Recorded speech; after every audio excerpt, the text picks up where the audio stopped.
The invisible pulse swept through darkness, cutting across the Pacific like a silent scream. By 1945, Japanese pilots flew into their final battles knowing they had already been seen. Radar screens aboard American ships tracked every movement. Fighters vectored toward kamikaze attacks with deadly precision. The Great Marianas Turkey Shoot had shown the world what happened when one side could see everything. Japanese formations, carefully planned and courageously flown, were slaughtered before they reached their targets. Hundreds of planes fell like autumn leaves. American radar operators sat in darkened rooms, watching blips dance across glowing screens. They directed fighters with calm voices. Vector 270, Angels 15. Death came from directions pilots never saw. But this technological massacre had humble beginnings. Let's go back to where it all started. The birth of an invisible eye. In the 1920s, American researchers noticed something strange about radio waves. Signals bounced off solid objects, returning echoes that hinted at hidden presence. To most, it was a curiosity. To a few visionaries, it was the key to seeing the unseeable. The Naval Research Laboratory in Washington became ground zero for this revolution. Engineers experimented with crude systems that could detect aircraft miles away. The devices were massive, unstable, temperamental. Yet each breakthrough carried profound implications. A new kind of vision was being born. One that didn't depend on human eyesight or unreliable scouts. The term radar emerged as the technology matured. Radio detection and ranging. Its essence was deceptively simple. A transmitter sent out pulses of radio energy. When that energy hit something, a ship, a plane, even a storm cloud, it reflected back. Sensitive receivers measured the time delay and strength of echoes. What had seemed invisible suddenly left signatures in the ether, clear as lights in darkness. The Navy embraced these possibilities eagerly. American strategists understood the vast Pacific distances. Traditional lookouts could never cover such space effectively. Eyes tired, weather obscured, nightfall blinded even the sharpest seamen. Radar promised something different, a tireless watchman that could see through darkness and fog. By 1939, experimental sets were fitted onto select U.S. ships. These early models were cumbersome. Large antennas required constant calibration, but they offered glimpses of a revolutionary future. Fleets could maneuver with unseen guidance. Coastal installations stretched radar coverage along America's borders. The technology remained classified, spoken only in code, confined to restricted rooms filled with humming machinery.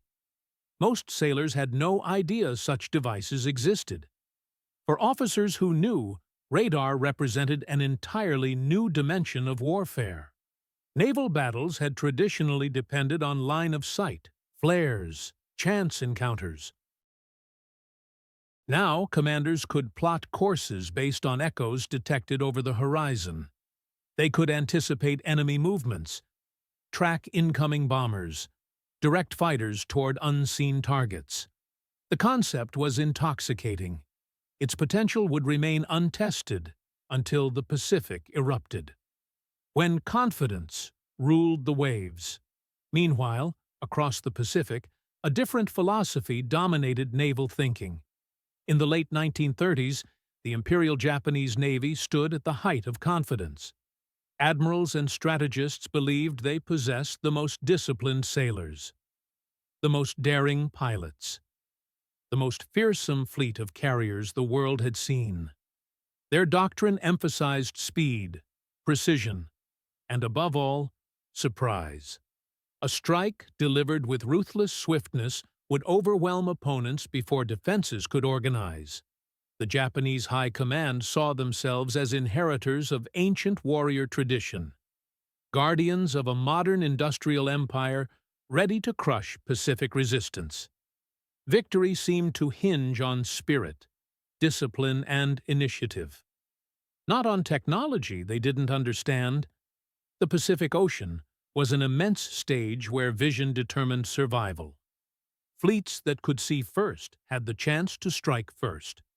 Japanese naval intelligence relied heavily on reconnaissance aircraft, fast cruisers, networks of scouts scattered across island outposts, pilots trained to fly long distances over endless seas. They returned with observations that guided admirals in plotting maneuvers. This method seemed reliable. Early successes in China and the Pacific reinforced the idea. Human eyes, sharpened by discipline, were enough to control the ocean. American naval officers seemed clumsy to the Japanese, reliant on industrial output rather than razor-sharp tactical thinking. The Japanese emphasized warrior spirit, Bushido, as their secret weapon. Courage and sacrifice could tilt any battle in their favor. The possibility that unseen technology, operating silently and invisibly, might change detection at sea wasn't fully appreciated in Tokyo's naval academies. The Pacific remained a place where daring pilots and sharp-eyed lookouts defined war's outcome. Young pilots standing on flight decks in the late 1930s trusted their own senses. They practiced long-range navigation by stars and instinct. Mastery of nature and discipline of mind gave them their edge. The notion that invisible signals might betray their approach seemed supernatural, a violation of war's natural order.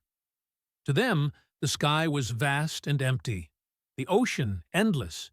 So long as they could outfly and outthink adversaries, victory appeared assured. The irony of scientific whispers. The irony was profound. By the mid-1930s, whispers of strange radio vision devices circulated among European and American scientific communities. Reports from Britain spoke of experiments detecting aircraft at great distances using invisible waves. In the United States, civilian scientists and military engineers imagined placing such devices on ships or along coasts. To the Japanese military, however, such rumors seemed abstract, almost fantastical. Their belief in traditional reconnaissance methods remained unshaken. They imagined that even if such machines existed, they'd be too bulky, too unreliable, too impractical for battle's heat. Japanese naval planners crafted elaborate war games. Battleships and carriers maneuvered across paper oceans. These exercises, staged with miniature fleets, emphasized surprise strikes against American bases like Pearl Harbor. Victory always came through stealth, deception, sudden force. The assumption behind all exercises was simple. The enemy would remain blind until too late. No chart, no orders considered the possibility. American ships might detect incoming squadrons far beyond the horizon, long before any lookout glimpsed specks in the sky.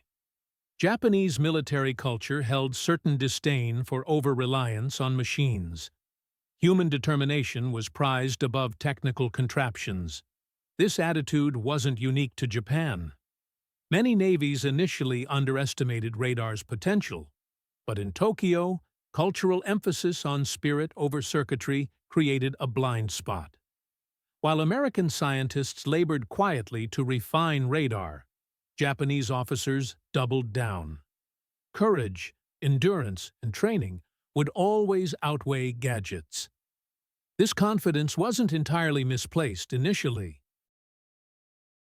Japanese aviators shocked the world with surprise attack skills. Their ability to outmaneuver heavier opponents. Zero fighters, fast and agile, became symbols of aerial superiority. Carrier operations were precise and devastating. But beneath these triumphs lay a fatal assumption. The battlefield remained essentially visible and predictable. An unseen hand guiding defenders from miles away simply didn't fit their worldview. The morning that changed everything. December 7, 1941. The Hawaiian Islands stirred awake under a rising sun. For most Americans stationed at Pearl Harbor, it was another Sunday morning of routine duties and slow beginnings. But inside a small, scarcely noticed outpost, perched on Oahu's northern tip, two young Army privates stared at a glowing screen, puzzled by the signals it displayed. Their station housed one of the newly installed radar sets, an experimental tool meant to provide early warning of incoming aircraft. What they saw that morning would become one of war's most haunting what-ifs. The men had switched on radar just after dawn. They quickly detected a massive formation approaching from the north. The echo was strong, undeniable. Dozens upon dozens of blips stretched across the scope. Startled, they contacted the command center to report their findings. The response was dismissive. A senior officer, unfamiliar with radar's implications, assumed the reading was nothing unusual. A flight of incoming American bombers expected from California. "Don't worry about it," he said. With that, the warning was ignored. Hours later, Japanese aircraft thundered down upon Pearl Harbor, one of history's most infamous surprise attacks. Battleships burned. Airfields erupted in flames. The United States was hurled into global war. The irony was cruel. America had glimpsed the Japanese fleet before it struck, thanks to radar. But the technology was so new, the human system around it so unprepared, that opportunity slipped through their fingers. The Japanese had no idea they'd brushed against America's invisible shield. This episode underscored both radar's promise and its limitations. Machines could see the invisible, but only if those in command trusted the vision. In December 1941, radar was still treated as curiosity, an experimental supplement rather than decisive instrument. Officers trained in traditional reconnaissance methods couldn't comprehend that blurry lines on screens might mean life or death. The awakening. For the Japanese, their strike confirmed belief that surprise was still possible. They didn't grasp that Americans had been only one decision away from spoiling the attack. In Tokyo, news of Pearl Harbor's success brought jubilation. Admirals and generals congratulated themselves on flawless execution. Pilots returned as heroes, boasting that Americans had been caught utterly blind. The Japanese High Command saw confirmation of their doctrine. Speed, precision, and secrecy had carried the day. Yet beneath their triumph lay hidden truth. America possessed tools capable of glimpsing their fleet before it struck. Those tools would only grow sharper as war dragged on. The Pearl Harbor radar incident became a lesson for both sides. For Americans, it revealed that technology alone wasn't enough. Procedures, training, and belief had to catch up. Machines could provide early warning, but unless commanders acted, opportunity was lost. For the Japanese, ignorance of radar's presence reinforced complacency. They assumed Americans had been completely blind, never suspecting that new vision had almost undone their perfect surprise. In weeks that followed, U.S. officers pored over attack details. The ignored radar signal, anger, regret, and determination spread through ranks. The failure to act wasn't forgotten. Slowly, radar shifted from novelty to necessity. Stations were upgraded. Operators trained more rigorously. Commanders began realizing that glowing echoes on screens might prove more reliable than the sharpest lookout on a ship's mast. The tide begins to turn. For the Japanese, war after Pearl Harbor continued with momentum. Conquests in the Philippines, Malaya, and Dutch East Indies unfolded swiftly. But seeds of change had already been sown. Radar had been present at Pearl Harbor. Though ignored, it had revealed its potential. The day would come when Japanese pilots would fly into storms of gunfire. from defenders who seemed to know exactly where they were, long before human eyes could possibly see them. That morning on Oahu had been the first glimpse of warfare's new age, one where surprise would no longer belong solely to the daring and bold, but to those who mastered the invisible. The months following Pearl Harbor carried the Japanese Empire to its greatest territorial reach. Swift victories across Southeast Asia and the Pacific seemed to confirm their belief, the supremacy of speed and surprise. Yet as war unfolded, balance began shifting, often in ways that left Japanese pilots and commanders baffled. At battles like Midway and later Guadalcanal, they encountered something confounding. American defenders who seemed prepared in advance, as if guided by an unseen hand. That unseen hand was radar, steadily maturing into a decisive weapon. The shock at Midway. At Midway, in June 1942, Japanese carrier forces sailed with confidence, expecting to deliver a crushing blow that would eliminate America's remaining naval power. Their plan hinged, as always, on surprise. But American codebreakers and radar operators worked in tandem, feeding U.S. commanders information that blunted Japanese tactics.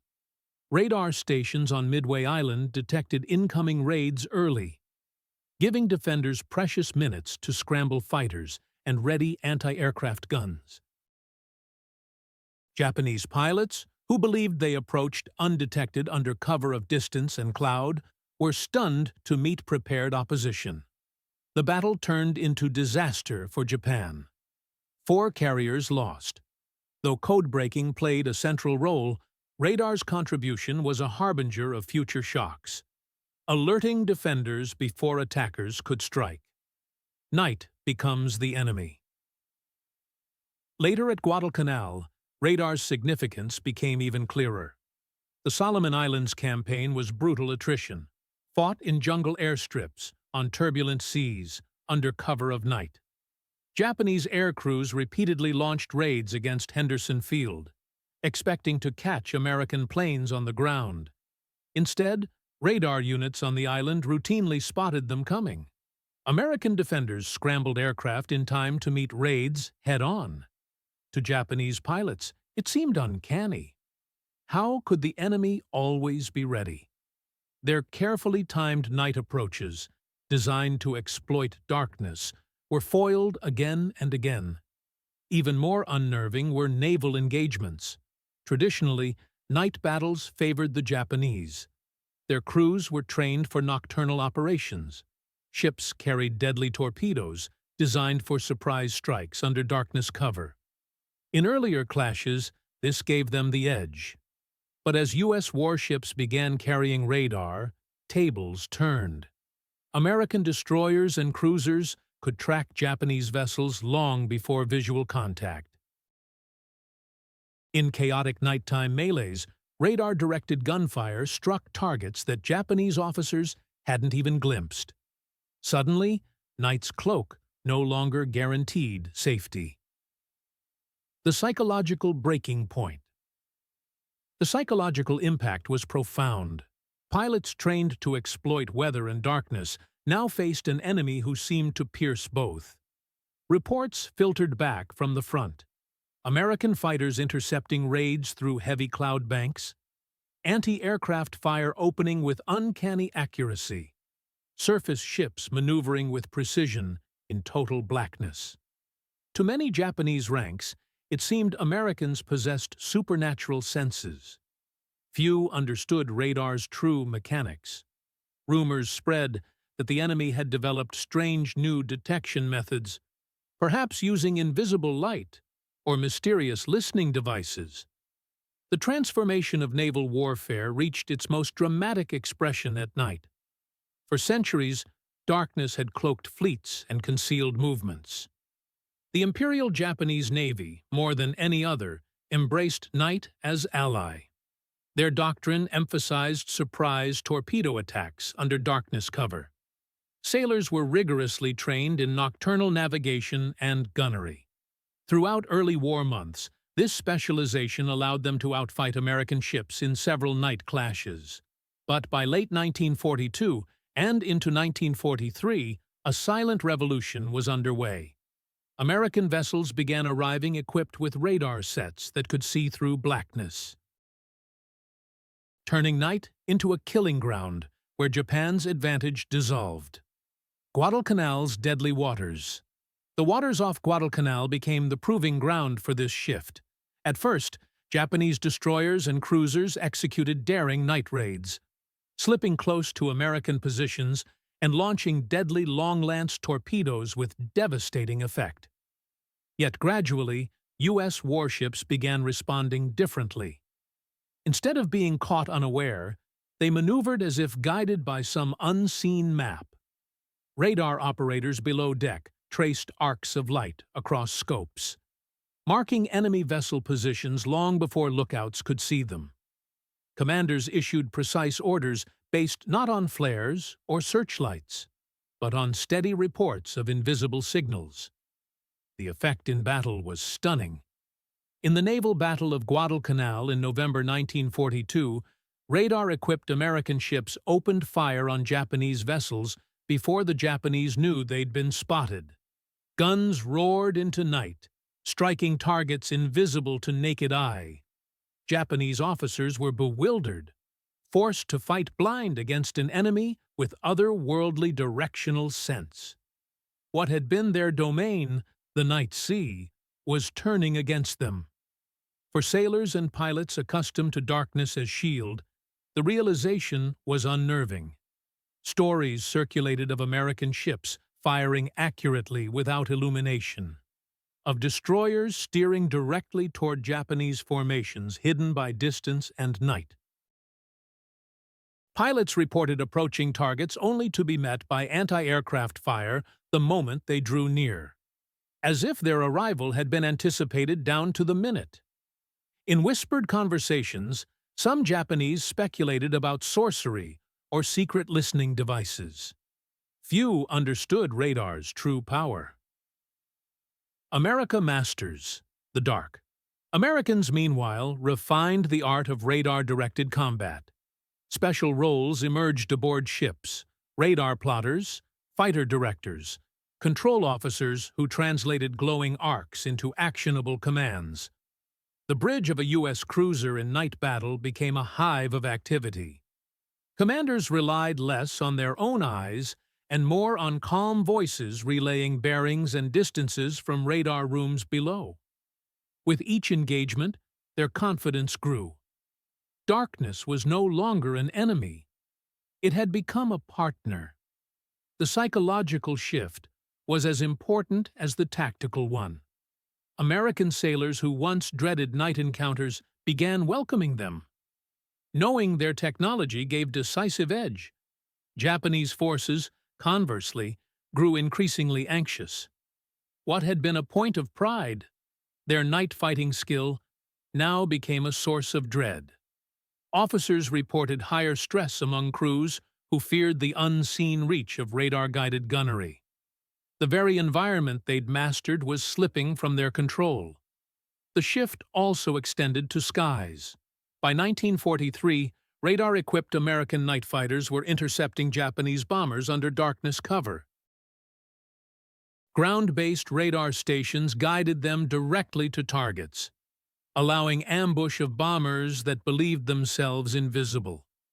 The Japanese, relying on outdated navigation and detection methods, were left confused as squadrons vanished into night, never to return. Once again, what had been their trusted ally, night's concealment, now betrayed them. Tokyo's growing alarm. In Tokyo, reports from the front grew increasingly alarming.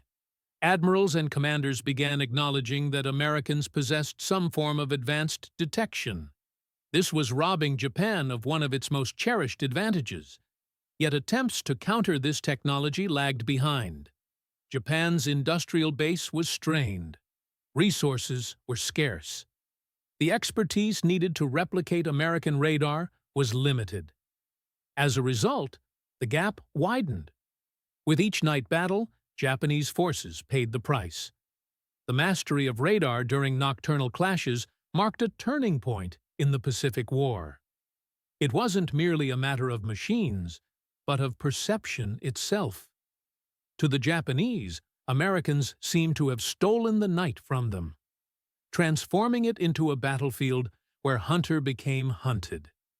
Each new encounter reinforced the sense that something invisible, something relentless, was watching them.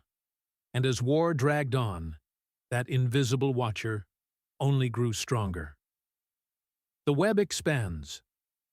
By 1943, radar had expanded beyond a defensive tool into a force that reshaped how the United States waged war across the Pacific. What had begun as bulky experimental sets on a handful of ships now evolved into a vast network of eyes, stretching across thousands of miles. Americans had learned to use radar not only to defend against sudden raids, but also to guide their own offensives, reaching deep into waters and skies once considered unknowable. For Japanese forces, it was as if their enemy had acquired a sixth sense, extending vision far beyond the horizon. One of the most transformative applications was in the fight against submarines. Japanese commanders had long relied on stealthy undersea craft to harass American shipping and scout enemy positions. But as radar-equipped patrol planes and escort ships multiplied, submarines found themselves increasingly vulnerable. Radar could detect the faint silhouette of a periscope slicing through waves, or catch a sub as it surfaced to recharge batteries under night cover.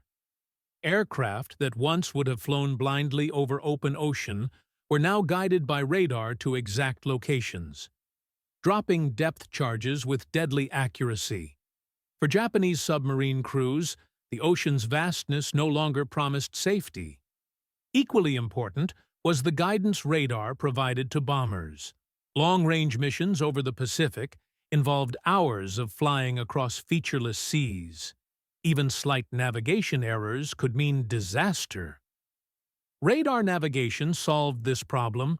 American bombers fitted with radar could locate islands hidden in cloud or darkness, charting precise courses that brought them to targets. As technology matured, radar also enabled blind bombing through overcast skies, allowing attacks even when visibility was near zero. Japanese defenders, who once counted on weather to shield their airfields and convoys, suddenly found clouds offered no protection. Orchestrating victory. The cumulative effect was that American commanders could coordinate operations with precision the Japanese never anticipated. Fighter directors used radar data to orchestrate aerial battles, vectoring squadrons toward enemy formations beyond visual range. Convoys moved under watchful guard of escort carriers whose radar detected incoming threats long before they appeared on horizon. Even amphibious landings, like those at Tarawa and later the Marianas, were guided and shielded by radar networks. These knitted together fleets, aircraft, and shore installations into a single web of awareness. For Japanese aviators, the experience was disorienting. Pilots accustomed to striking from nowhere now found themselves intercepted far from targets.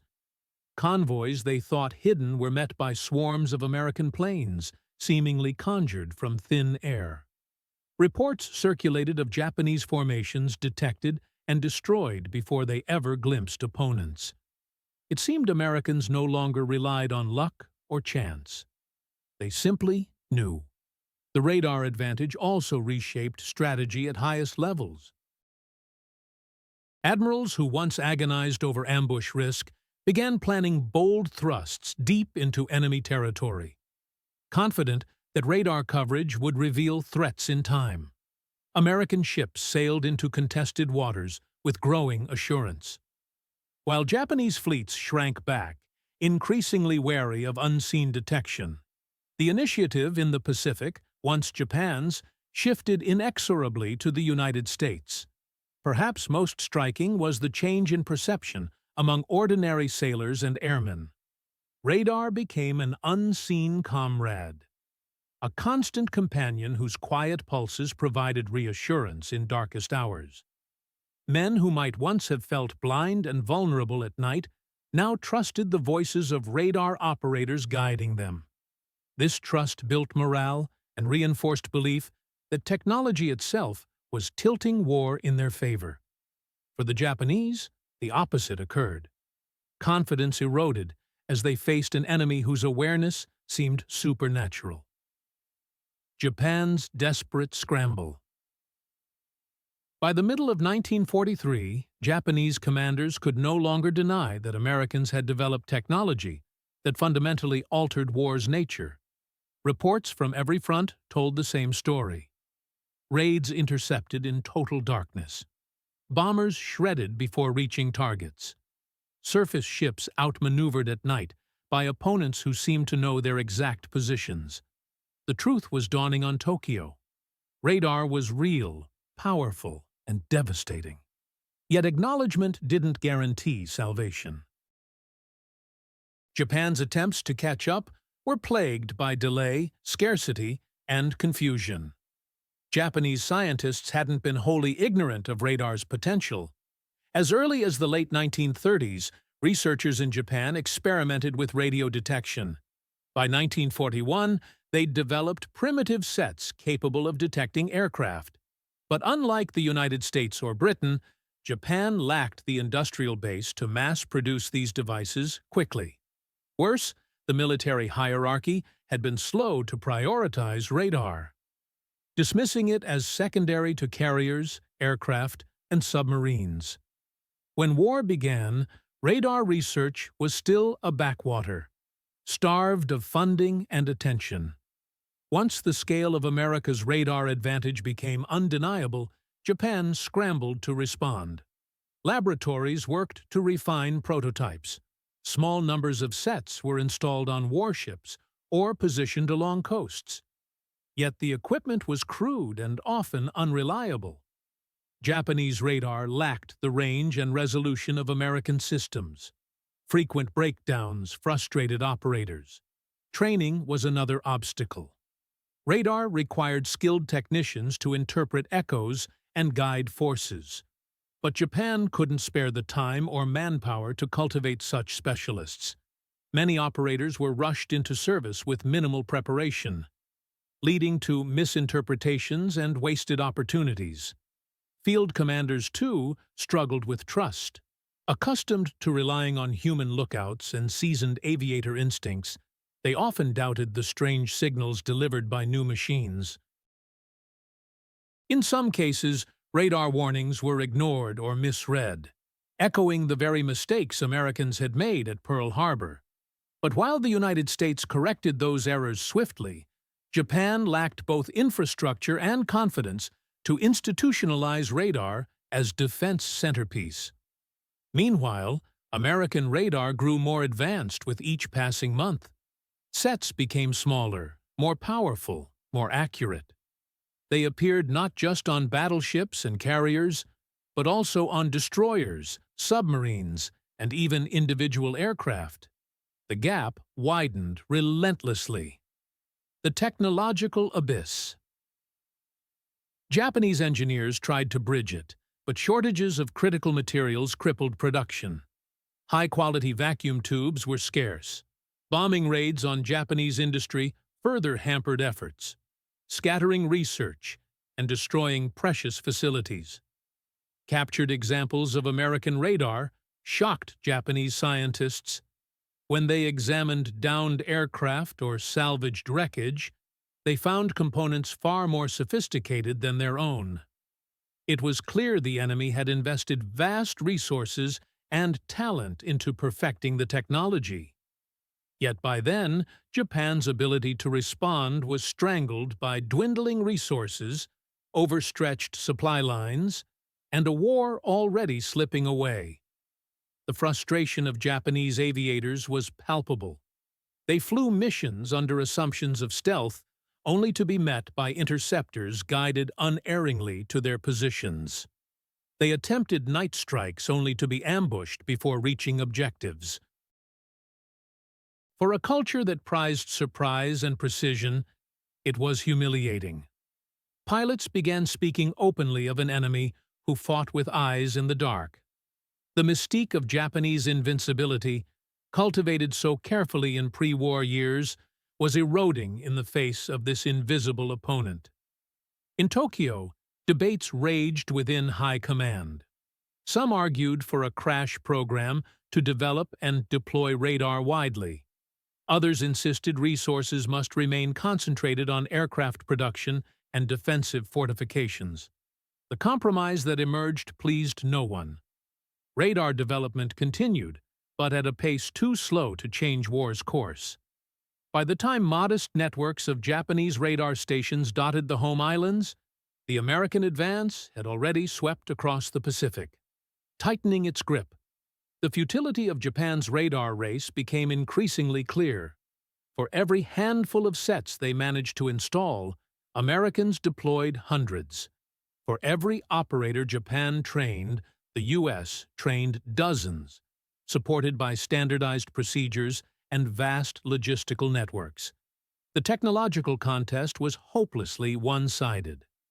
What remained for Japan was to endure, to fight with courage and skill against an enemy who could see them before they even realized they'd been spotted. Thus, Japan's attempts to catch up were not only a technical failure, but also symbolic. They revealed the deeper weakness of a nation stretched beyond capacity, wedded to doctrines that had been overtaken by science. Radar wasn't merely another weapon, it was a revolution in perception. By the time Japan tried to embrace it, the revolution had already passed them by. The final demonstration. The Battle of the Philippine Sea in June 1944 revealed this gulf with merciless clarity. Japanese commanders assembled what remained of their carrier force in desperate attempt to halt American advance. Hundreds of planes were launched, but Americans intercepted nearly all of them long before they reached targets. Radar stations aboard U.S. carriers and escort ships detected Japanese formations from vast distances, vectoring American fighters into position. What followed was massacre. So one-sided, it became known as the Great Marianas Turkey Shoot. Japanese pilots, many poorly trained by this stage of war, were slaughtered in waves. Survivors described the horrifying sensation of being met by swarms of American fighters that appeared as if summoned from nowhere. In truth, they'd been directed by radar with chilling precision. As the U.S. advanced closer to Japan's home islands, radar's dominance only deepened. Bombers unleashed devastation on Japanese cities by night and day, often through heavy cloud cover. Radar-guided navigation and bombing meant weather no longer provided safety. Raids that might once have been thwarted by storms arrived unerringly at targets. Japanese defenders, starved of fuel and aircraft, scrambled desperately, but could rarely intercept. When they did, American radar-directed fighters intercepted them swiftly, cutting them down before they could inflict serious damage. Perhaps the most striking demonstration came in battles surrounding Okinawa in 1945. Japan deployed waves of kamikaze aircraft in last-ditch attempt to stem invasion. These suicide planes depended on surprise element, diving suddenly from clouds or over horizon. But the U.S. fleet was girded with radar picket ships. Destroyers stationed in advance of main fleet, their radar screens scanning skies continuously. Alerts rippled through fleet, vectoring fighters toward Kamikaze and directing anti-aircraft guns to waiting positions. Though losses were still heavy, without radar, devastation would have been far worse. For Japanese pilots, it was another cruel revelation. Even their final weapon of desperation could be blunted by enemies' invisible eyes. The reckoning. In Tokyo, officers who survived the war later admitted their astonishment. They described radar as the unseen adversary that had broken their confidence. One naval commander confessed that it was radar, more than America's overwhelming industry, that rendered traditional Japanese tactics useless. Surprise had been their doctrine's cornerstone. Radar had torn it away. Others reflected on their nation's failure to prioritize such technology earlier, lamenting the arrogance that had led them to underestimate machines' value over spirit. The legacy of radar extended beyond the battlefield. It marked the beginning of a new era in warfare, one where information and detection proved as decisive as firepower. The Japanese, stunned by what radar had accomplished, would later study it carefully during post-war years, integrating its lessons into their own defense planning. For the United States, radar had not only helped win the war, but also shaped the technological trajectory of the coming Cold War, where invisible detection and surveillance would define strategy. Looking back, the astonishment of Japanese officers was understandable. They'd entered the conflict believing courage, training, and surprise would guarantee victory.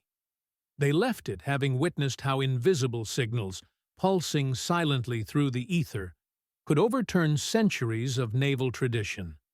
Radar had been America's secret weapon of perception, a machine that allowed them to see the invisible. And in the end, it was this vision, relentless, tireless, and inescapable, that ensured Japan could no longer fight in darkness or strike unseen. The Pacific War had become a contest between two philosophies, one rooted in warrior traditions and human spirit, the other embracing a future where machines extended human perception into realms previously unknown. When the smoke cleared, the machines had won. But that victory came at a cost of innocence. War would never again be a purely human endeavor. The age of electronic warfare had begun. And in those glowing radar screens, pulsing with invisible light, lay the seeds of everything that would follow. The future belonged to those who could master the invisible frequencies, who could see beyond the horizon, through clouds, across vast distances. The Japanese had learned this lesson too late, but they would never forget it.